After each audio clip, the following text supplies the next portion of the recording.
ये दूसरा कोई नहीं कहेगा। मैं इसलिए कह रहा हूं कि मैं किसान हूं, मैं जानता हूं कि 25 दिन 30 दिन से ज्यादा किसान काम नहीं करता है, सिर्फ वो बुवाई करने जाता है और काटने जाता है, बीच में पानी देने के लिए 2 दिन 4 दिन 5 दिन पानी देने के लिए जाता है। नहीं तो बड़ा मुझे अजीब उनका एक स्टेटमेंट लगा कि किसान सिर्फ मात्र 3 हफ्ते काम करता है साल में। ऐसा कौन मानेगा? वास्तविकता ये है कि किसान इस देश की रीढ़ की हड्डी है और हमारा कृषक समाज जो है वो चाहे देश के किसी कोने का भी हो, वो ही हमारे पूरे देश का पेट पालता है। और वो 12 महीने जितनी मेहनत किसान करता है शायद ही कोई और करता होगा, तो उनका तो पूरा मान सम्मान होना चाहिए। और जो नुकसान हुआ है ओला अतिवृष्टि के कारण, उसमें तत्काल मदद पहुंचनी चाहिए, सरकार को कदम उठाने चाहिए। घोषणाओं से लोगों का पेट नहीं भरता, धनराशि जनता के हाथ में पहुंचनी चाहिए। नमस्कार, संवाद पर आपका स्वागत है। मैं हूं चेतना शर्मा आपके साथ और आप देख रहे हैं संवाद भारत का, भारत के लिए, जहां पर हम बात करते हैं राजनीतिक गलियारों में चल रही सियासतों की, चर्चाओं की। हम सिर्फ वायरल नहीं दिखाते, सच भी दिखाते हैं फैक्ट्स के साथ। तो राजस्थान के मुख्यमंत्री भजनलाल शर्मा जी का एक वीडियो सोशल मीडिया पर धड़ल्ले से आग की तरह फैलाया गया और दावा किया गया कि उन्होंने किसानों का अपमान किया है और कौन है सबसे बड़ा किसान का बेटा। इसकी दौड़ में कई बड़े बड़े नेता शामिल हो गए हैं, लेकिन जब इस वीडियो की तह तक आप जाएंगे तो कहानी कुछ और ही निकलेगी। तो क्या ये सियासी प्रोपेगेंडा है? क्या जनता को गुमराह किया गया? तो इन सारे सवालों के जवाब देने के लिए मेरे साथ मौजूद हैं वरिष्ठ राजनीतिक विश्लेषज्ञ और बीजेपी कार्यकर्ता दिनेश पोद्दार जी। सर, आपका बहुत बहुत स्वागत है। धन्यवाद। सर, वायरल वीडियो तो आपने देखा ही होगा। बिल्कुल। किस तरीके से उस छोटे से 15 सेकंड को इस तरीके से तोड़ा गया, मरोड़ा गया और लगातार सियासत करने में और जुमलेबाजी करने में नंबर 1 जो भी नेता है वो सब अटैकिंग मोड पर आ गए। आपको क्या लगता है, क्या सच में मुख्यमंत्री जी ने किसानों का अपमान किया, जो लगातार किसानों के साथ इस तरीके से जुड़े हुए हैं? हम आए दिन उनके सोशल मीडिया पर भी देखते रहते हैं वो किस तरह से। देखिए चेतना जी, यही आज की सबसे बड़ी समस्या है। आजकल क्या होता है, कट पेस्ट राजनीति चल रही है। 15 सेकंड का एक जो क्लिप है उसको उठा लिया, मान लो उसे संदर्भ से काट दीजिए और पूरे नैरेटिव को पलट दिया। बिल्कुल। मुख्यमंत्री जी ने किसानों का जो अपमान थोड़ी किया है, बल्कि उन्हें जागरूक करने की कोशिश की उन्होंने जी। आप देखिए, विपक्ष है वो बिल्कुल सच नहीं बोल, सिर्फ मुद्दे चाहिए उनको सच नहीं चाहिए मुख्य, इसलिए उन्होंने आधा सच दिखाकर झूठ को बेच दिया जी। ये है विपक्ष का काम आज। कहीं ना कहीं बोलने से पहले कहा जाता है कि सोच तो लेते हैं, देख तो लेते हैं, लेकिन उस क्लिप में अगर सर हम सुने, मान लीजिए उस कटी कटाई क्लिप की हम बात करें, तो उसमें किसान 25 दिन 30 दिन से काम नहीं करता ज्यादा, ये मुख्यमंत्री साहब कह रहे हैं। तो इसके पीछे क्या उनकी सोच? देखिए बिल्कुल, अगर आप सिर्फ वही लाइन सुनेंगे तो विवाद लगेगा आपको, लेकिन सवाल यह है, क्या आपने पूरा भाषण सुना? पूरा वीडियो साफ बताता है कि मुख्यमंत्री जी जो है किसानों को मोटिवेट कर रहे थे कि भाई खेती को ड्यूटी की तरह उसको ले आप, जैसे ड्यूटी होती है अपनी, और नियमित मेहनत करो। वो ये कह रहे थे कि अगर किसान रोजाना 3-4 घंटे भी खेत में दे देना तो उसकी आमदनी कई गुना बढ़ सकती है जी।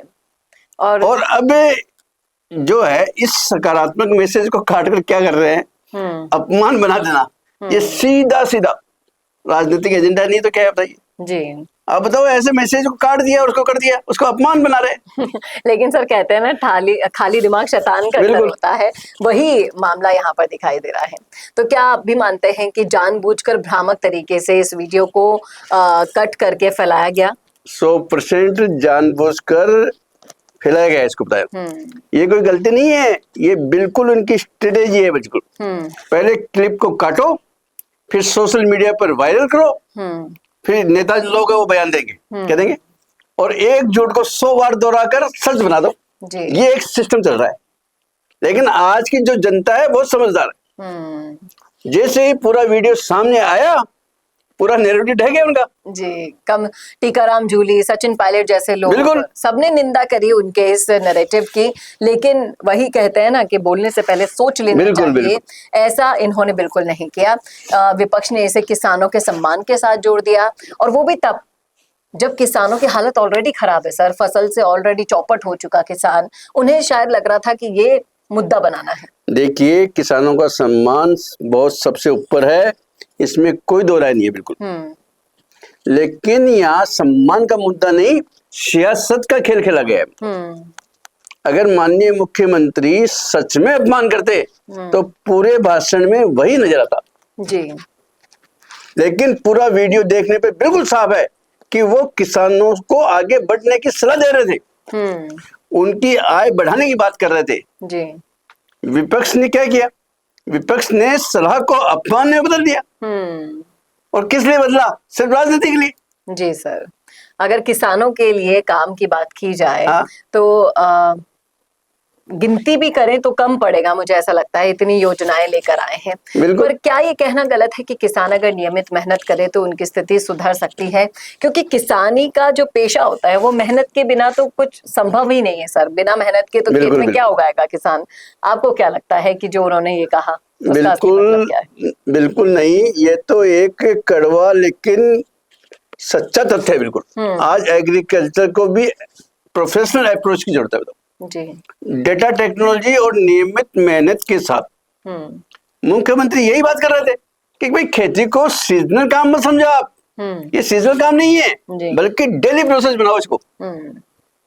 अगर इस सोच को अपनाया जाए तो किसानों की जो आय है उसमें बहुत बड़ा क्रांतिकारी बदलाव आ सकता है। जी। तो कैसे सकारात्मक मैसेज को इतना नकारात्मक बना दिया गया, इतना नेगेटिव बना दिया गया कि लोग उनसे नफरत करने लग जाएं। बिल्कुल, लेकिन बिल्कुल। जिस तरह से हमने पूरा मामला समझा, आपने भी अपनी राय रखी, क्या आपको भी राजनीतिक स्टंट लगा? बिल्कुल, ये वीडियो नहीं है, ये बिल्कुल एक पॉलिटिकल टूल था। बिल्कुल बीजेपी सरकार काम कर रही है, स्कीम्स ला रही है, किसानों को मजबूत कर रही है। और दूसरी तरफ क्या हो रहा है? जो कुछ लोग हैं सिर्फ क्लिप को काट कर भ्रम पैदा कर रहे हैं। लेकिन सच्चाई है वो ज्यादा देर तक नहीं छुपती है। और इस केस में क्या हो रहा है? इस केस में तो वही हुआ, आप देखिए इस केस में जी सर, सच्चाई सामने आ गई ना। अगर किसानों की नहीं सुनती तो ईआरसीपी जैसे मुद्दों को बिल्कुल, आप देखिए किसानों की बात करें, किसान मान लो आज किसान की बात करें तो इनके लिए कितनी बड़ी स्कीमें लाना, ईआरसीपी जैसी योजना लाना, तो ये देखिए ना आप। जी। और कहीं ना कहीं मैं जनता से भी गुजारिश करूंगी कि जो आपके सामने है उसको सुनकर भरोसा नहीं कीजिए, कम से कम तथ्य तो जाने, उसके बाद अपनी राय बनाइए। यहाँ जो इतना बड़ा षड्यंत्र रचा गया सीएम के खिलाफ, वो थोड़ी देर में नहीं टिक पाया, धड़ल्ले से धराशाही हो गया। लेकिन सोचना समझना जरूरी है कि अगर हमारे विकास की बात की जा रही है, अगर हमारे उन योजनाओं की बात की जाती है जिनका फायदा आप भी उठा रहे हैं, घर बैठे कितनी सारी योजनाओं का लाभ सरकार की तरफ से लाई गई योजनाओं को उठाया जा रहा है। इसलिए किसी की भी बात पर बोलने से भरोसा मत कीजिए, अपने विवेक से काम लीजिए, तथ्यों को समझिए, परखिए, फिर उसके बाद फैसला कीजिए। सर आपका बहुत बहुत शुक्रिया, इस सिक्के के दूसरे पहलुओं को आपने दिखाया, उस पर बातचीत की।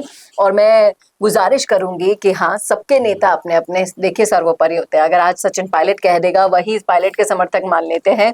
और ऐसे ही अंधभक्त ना होकर अपने समर्थकों, अपने फॉलोअर नेता की माने और सुने, पहले देखें, समझें, फिर फैसला लें।